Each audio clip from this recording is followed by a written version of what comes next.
here at the Christian Prison Ministry Foundation here in Bangkok, Thailand.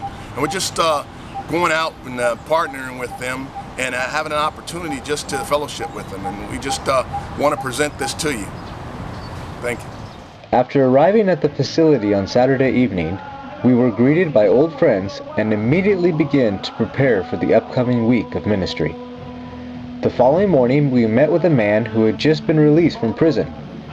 He is a Chinese national and had come to Christ while in the prison. Brother Tony encouraged him by sharing his own testimony about how he had also found Christ in prison and how the Lord had anointed him to be a missionary within the prison walls. Brother Tony went on to share how he had led many people to Christ while in the prison and after he had gotten out of prison by simply being obedient to the call of God to share the gospel with every living creature. His testimony is incredible. On Monday, the team traveled to a men's correctional facility. Brother Tony preached a message that stirred the hearts of the prisoners, the majority of whom raised their hands to receive Christ. We fellowshiped with the men and had one of the guards ask for prayer. On day 2, we traveled to an international men's prison where we had gone in 2012. Many of the same men were in attendance, and they were so excited to see us return to once again encourage them in the prison. 3 Peruvians, as well as a Singaporean that had met us last year, shared how they had grown in the Lord during the past few months and how all they want to do is share the message of Christ to others within the prison walls. On day 3, we were taken to a juvenile detention center where the atmosphere was very different.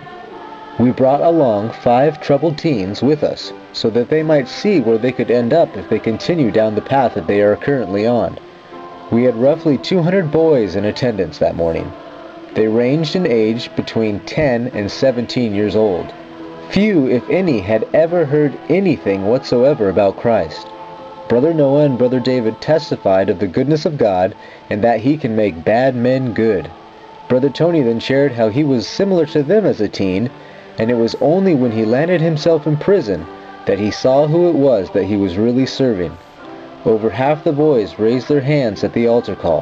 What a blessing it was to be able to bring the good news to these lost boys. On day 4, we traveled back to Suraburi, where last year we ministered amongst the women. This year, however, we were escorted to the opposite side of the compound, to the men's side of the prison. Here we were greeted by the Buddhist chaplain who had watched us with a scowl on his face as roughly 200 women prayed to receive Christ last year. This year, however, his demeanor was changed, and he greeted us with a smile and a warm handshake.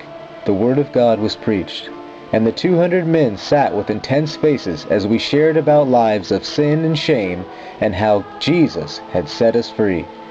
When the altar call was given, the Buddhist chaplain sat along the wall next to the door staring at the floor. While the men sat with their hands raised, suddenly the Buddhist chaplain stood up. He walked to the front row where there was an empty seat, he sat down, and he added his own hand to those hands that were raised to receive Christ. The Thai team was amazed at what had taken place, and after we got out of the prison, they shared through tears how they had been praying for this man for a number of years.